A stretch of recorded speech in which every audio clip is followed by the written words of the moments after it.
Bismillahirrahmanirrahim. Assalamualaikum warahmatullahi wabarakatuh, and a very good day to our panels, Madam Siti Sarah binti Januri and Madam Haslinda binti Abi Malik. Here, we would like to present our final year project entitled How Far Fast Food Consumption Behavior Related to Obesity? My name is Nur Asmanadia binti Muhammad Arshad. My name is Anis Nasuha binti Muhammad Fazli. My name is Nadia Nadira binti Rosli. Different people have many perceptions of fast food. So what is fast food? Fast food is categorized as a quick, affordable price and easy to get the food. Fast food is one of the global business that grows rapidly in the past few years.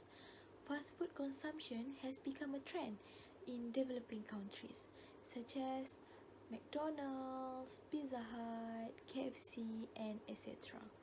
In Malaysia, 5.5 million of people was categorized as obese, which is a large data in obesity as it is highly increased in Malaysia. The effect of consuming fast food could lead to health problems such as diabetes, cardiovascular disease, stroke, and certain cancers such as uterine cancer, breast cancer, and colon cancer. Next, we proceed to problem statement. The constantly increasing in number of obese people day by day in Malaysia has become more alarming and concerning. This phenomenon has indirectly shows that more people does not eating and practicing balanced diet. The hectic lifestyle nowadays has caused people fail to maintain their healthy lifestyle such as exercise regularly and eating healthy foods. This hustle has also developed the habit of consuming the fast food irregularly among Malaysians in order to save time. This is also one of the crucial factors that may lead to obesity since fast food contains of many unhealthy ingredients such as preservation which are harmful to someone's body.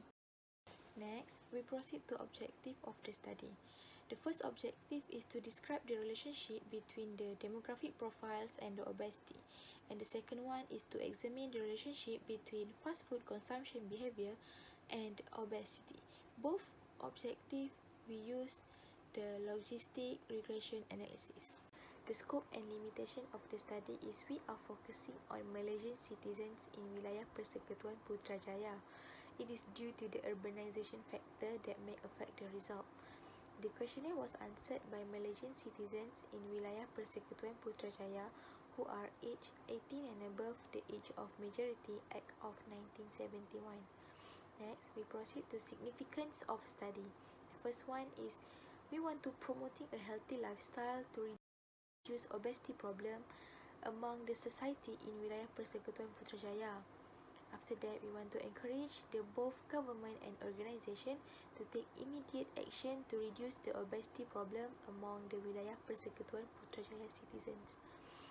The last one is we want to urge the fast food companies to improve their menu into the healthy food. Next, we proceed to the methodology part. Okay, first and foremost, the research design that was used in this study is a descriptive research design. The descriptive research design is one of the cross-sectional research design. The populations for this study is all Malaysians that consume fast food. We have decided Wilayah Persekutuan Putrajaya as our sample. The sample size chosen is 319 respondents based on the people who are living in Wilayah Persekutuan Putrajaya. All of the 319 respondents were chosen randomly by using convenience sampling method. The convenience sampling method is one of the non-probability sampling. All of the respondents are also given one set of self-administered questionnaire. The questionnaire consists of questions that are asking about their demographic profiles and also asking about their behavior when consuming fast food. The questionnaire was adapted from the previous study and undergoes some modification to suit the situation. Next, I will proceed to the results and discussion part. I will present about the descriptive statistic in this part. Okay, for the descriptive statistic, firstly, the pie chart of gender shows that majority of the respondents who are participated in this study is female, which are about 70%. There is only about 30% of the respondent comes from male respondent. Okay, next, the pie chart of obesity. The chart shows that majority of the respondent was not obese with 64% and only 36% of the respondent was obese. Next, we proceed to the bar graph. The bar graph shows majority of the respondent consuming fast food monthly since it has the highest percentage, which is 53.6%.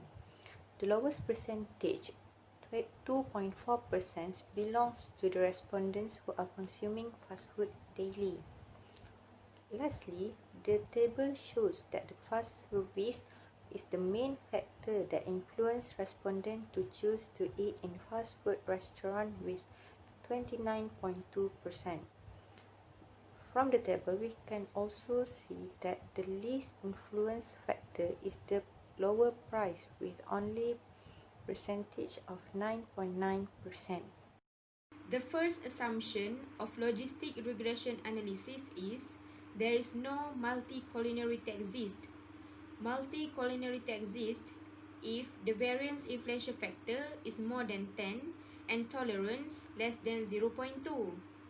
Therefore, table 4.3 shows that there is no multi-collinearity exist since all variance inflation factor VIF is less than 10 and tolerance are more than 0.2.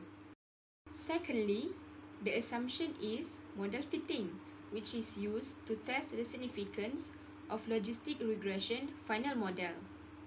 Table 4.4 shows that the p-value is less than the significance level at 0.10. Therefore, the model is fit and the researcher could proceed with the further analysis of logistic regression analysis. Next is the test of goodness of fit of the model is to test on how well the model fits the data. From table 4.5, the p-value shows is 0.354, which is greater than the significance level at 0.10. Hence, the model adequately fits the data. Table 4.6 shows the Cox and Snell R-squared and Naegel-Kirk R-squared. These values indicate the amount of variation in the predicted variable explained by the model. The value of Cox and Snell R-squared was 0.177. This means that there are 17.7% of variation in the obesity was explained by the independent variables, while the other 82.3% was explained by the other factors. The Naegel-Kirk R-squared value was 0.242. This means that there are 24.2% of variation in obesity was explained by the independent variables, while the other 75.8% is explained by the other factors. The next assumption is using the classification table. Table 4.7 shows that about 86.8% predicted correctly that the people in Putrajaya not obese. Then, the ability of model to predict positive correctly that Putrajaya's person obese occurrence was 47.5%. From table 4.7, it is also shows that the overall percentage was 72.6%. Since the value was more than 60%, it indicates that the model was a good predictive efficiency.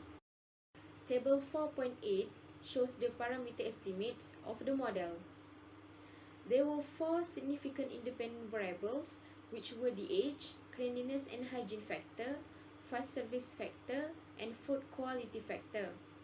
First of all, the p-value calculated for the age variable is 0.003, which is less than alpha 0.1. Hence, the age variable was significant. The odds ratio of obese will increase by 1.061 for every 1 unit increase of age, while the other variables were held constant. Besides that, the p-value for the cleanliness and hygiene factor was 0.006. Therefore, this predictor variable was statistically significant. The exponential beta indicates the consumers that prefer fast food with cleanliness and hygiene was 0.201 less likely to be obese compared to consumers who preferred fast food due to the product diversity. This means that consumers who were obese were more likely to choose fast food because of the product diversity, rather than its cleanliness and hygiene factor. Other than that, the p-value for the fast service factor was 0.085. Therefore, this predictor variable was significant. The odds ratio shows that the consumers that prefer fast food with fast service was 0.478 less likely to be obese compared to consumers who preferred fast food due to the product diversity. In other words, consumers who were obese were more likely to choose fast food due to the product diversity instead of the fast service.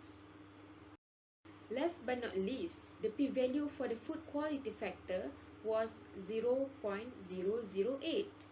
Therefore, this predictor variable was statistically significant.